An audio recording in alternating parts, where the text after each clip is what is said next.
हाय, hello, नमस्कार मित्र मैत्रिणींनो. कसे आहात? मजेत ना? मजेतच असायला हवं. आज एका विषयावर मी आपल्याशी बोलणार आहे. तर बघा, आपल्या अवतीभोवती असणाऱ्या व्यक्तींना आपण कधी कधी गरजेपेक्षा चांगलं समजतो. की तो शांत आहे, सुस्वभावी आहे, मितभाषी आहे. आता हे झाले त्याची बाह्य लक्षणं, वरवरची लक्षणं. त्याच्यावरून आपण काय करतो? त्याचा अंदाज बांधत असतो की हा व्यक्ती खूप चांगला आहे. पण असं अजिबात नसतं बरं का.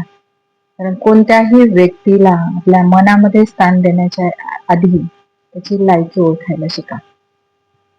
आपण जसे असतो तसं आपण समोरच्याला समजतो, पण तो तसा असेलच असं नाही.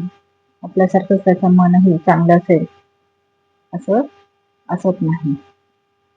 तर त्याच्या बाह्य दिसण्यावर, असण्यावर जास्त विश्वास न ठेवता त्याचं खरं स्वरूप हे आपण जाणून घेतलं पाहिजे. त्याची लायकी आपण ओळखली पाहिजे आणि मगच आपण त्याला आपल्या आयुष्यामध्ये स्थान दिलं पाहिजे किंवा त्याच्याशी किती दूर राहायचं त्याच्यापासून किंवा किती जवळ जायचं हे आपण ठरवायला शिकलं पाहिजे. तर आपल्याला आयुष्यामध्ये होणारा जो त्रास आहे हा बऱ्यापैकी कमी होतो.